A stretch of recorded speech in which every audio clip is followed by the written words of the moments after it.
And so it's out. Another round of carefully choreographed leaks has made sure this long-awaited model has its usual level of hype and excitement. One drone, two variant models, three options to buy. The DJI Mavic 3 is out, and here is what it's all about.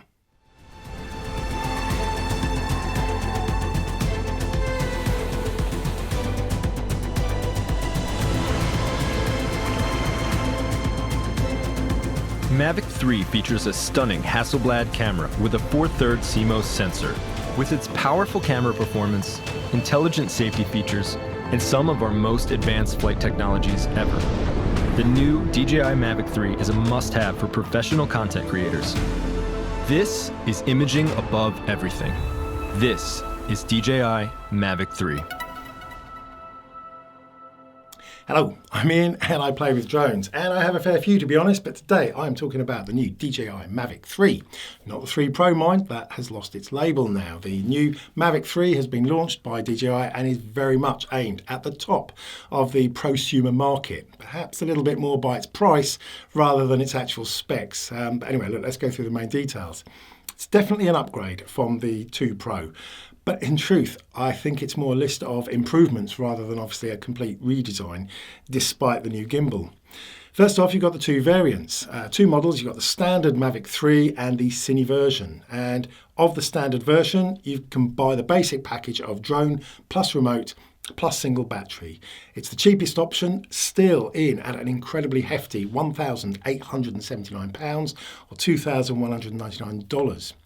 You can then take that up to the Fly More combo, giving you the carry case, 2 extra batteries, charging hub, ND filters and some extra props. This bumps the price up to an even heftier £2,549 or almost $3,000. And then finally you've got the Cine version, which I think DJI are frankly aiming at those who simply want the top model irrespective of the price. And the reason I say that is because the Cine model is precisely the same body and camera as the standard model, apart from the following 3 points. It's got an internal 1TB SSD, it's got the addition of a 10 gigabit light speed connector, and it's got the ability to film in Apple ProRes. It also comes with an updated smart controller as opposed to the standard remote. But with these extras, you certainly pay extra. For the Cine package comes in at an eye-watering £4,279 or almost $5,000.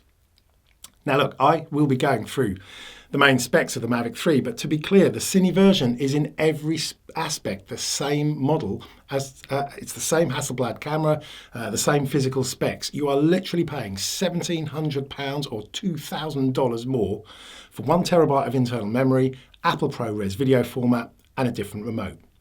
That's it. So each to their own, to be honest. But for me, you can pick up a 0.5 TB ultra-fast write-speed SD card at around £9,800 or $130. 0.5 TB gives you recording capacity for around 5 hours of 4K video at 200 megabits per second.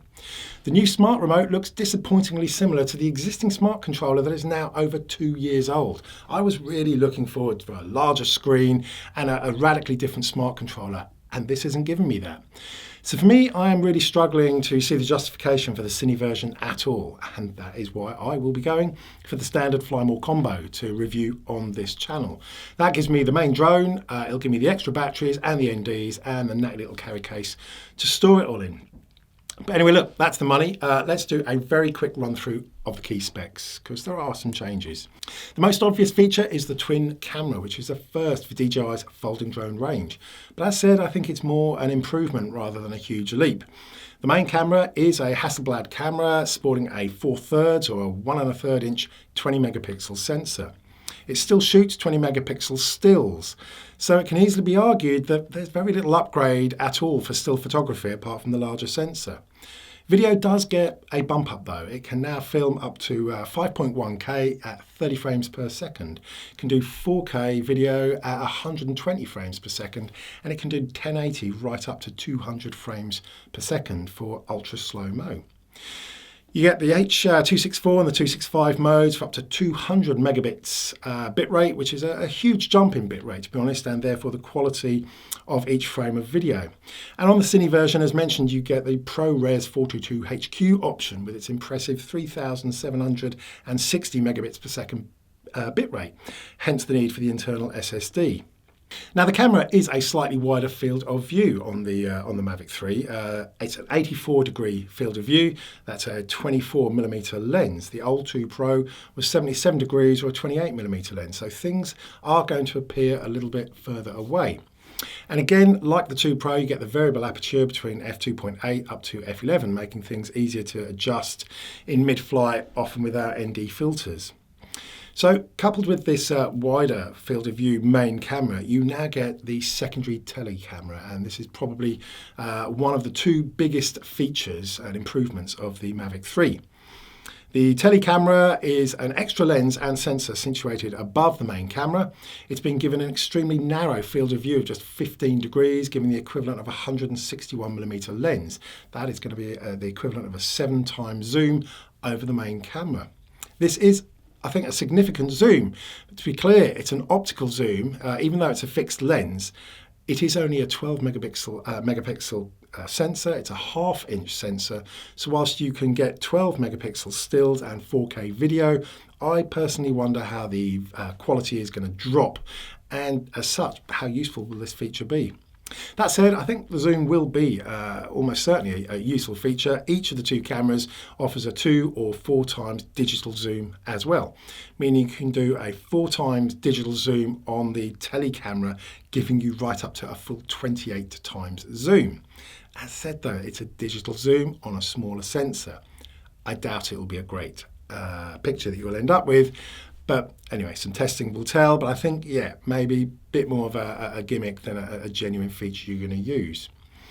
Anyway, look, that's the main camera features I've gone through. Let's run through the physical specs as well. The biggest feature upgrade is the flight time. That's the second of the 2 big improvements, I think. The specs are now quoting a whopping 46 minutes max flight time, albeit under ideal conditions down to 0 battery. In practice, that still means you're going to get probably a good 35 to 40 minutes of real-world flight time, which is a massive increase, even beating the Autel Evo 2 Pro's 40-minute battery life.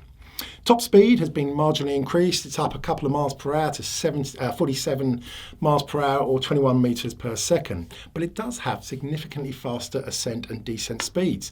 The ascent speed has increased from 5 to 8 meters per second, and the descent speed has doubled to 6 meters per second. So you're going to get some pretty decent shots increasing in height. And also the other thing that always floats my boat is its wind rating has slightly increased too. This is always useful to know, and most of you know I do love my strong wind test, so I will definitely be putting this through its paces in the next storm that hits the UK. But mark my words, the 2 Pro was very, very good in strong wind, so I've got high hopes for the Mavic 3. Now, another big change is charging. Charging is now handled via USB-C, and in my opinion, long overdue. And it's a huge benefit because it means that any high-powered USB-C charger is going to work in charging up your drone's battery. My laptop charges via USB-C, as does my phone. And even if the charger isn't the rated 65 watts that the official DJI charger is, it will still charge the batteries for you, albeit a little bit slower. But that means a chunkier power bank like the OmniCharge will be able to recharge your batteries out in the field without a mains adapter. So to me, that is it's a really, really good improvement. What else? Omnidirectional obstacle avoidance is there, protecting you from hitting things in normal and C mode, but not in sports mode. We also get promised Active Track 5 and Master Shots, but strangely those 2 items, along with Wi-Fi 6 fast picture transfer, won't be available until early next year after a firmware upgrade. So a little bit rushed and a little bit unfinished in my opinion there, but anyway, good things to come. Physical specs, size and weight is barely changed, although interestingly the standard model comes in at 895 grams and the Cine model comes in at 899 grams, comparing to the 920 grams of the 2 Pro. And it looks like they have tried to future-proof that for the European and UK markets, which significantly restrict models that are over 900 grams in weight. But of course, this is where we have the huge missing feature here, and that is the absence of the new C classifications required to keep flying models in urban or congested areas after December 2022. I have to say, I am genuinely staggered. It's almost a year after the introduction of the new EASA-based rules. We're still yet to see a single model drone being sold in Europe with the new C markings, and I really am left wondering and hoping, to be honest, that either the CAA are going to change their stance and either delay the transition period or, better still, simply base the new rules on weight. Alternatively, of course, DJI could offer a return and swap. You pay a small fee and you get your drone replaced for an identical model with a C-marked model. But either way, I think it's crazy that we still are expected to pay over £2,000 for a model that could be a very restricted paperweight in a year's time. I don't know, maybe that's the true reason for the inclusion of the Tele Camera, because we'll only be able to fly it far away from anything at all after next year. Anyway, look, that's it for now. I tried to make this as short as possible. Hopefully that's given you the facts and figures you need to make your mind up. Look, in my opinion, it's a lot of money for what is clearly an upgrade, but nothing groundbreaking. Larger sensor, longer flight time, they're the two features that are going to affect most people. So anyway, let me know your thoughts below in a comment, good or bad. I think it's a bit of a slightly contentious drone, frankly. It's got some interesting features, sky-high price, and possibly limited use in Europe and the UK after the end of next year. So a fair bit to think on, in my opinion. Anyway, look, as ever, if you like the video, give me a little thumbs up, always helps. Don't be giving a thumbs down for the drone itself, because all that's going to do is tell YouTube that you don't like my videos, which, I don't know, may or may not be the case. But look, either way, I hope I will be getting hold of it in the next day or so, and I'll definitely be putting it through its paces. And as soon as I do, I'll get the videos up. So sub, ding the dong, get notified when I put stuff out as usual. Till then, have fun, enjoy all the other videos, wherever you are, stay safe and sane, have fun, happy flying.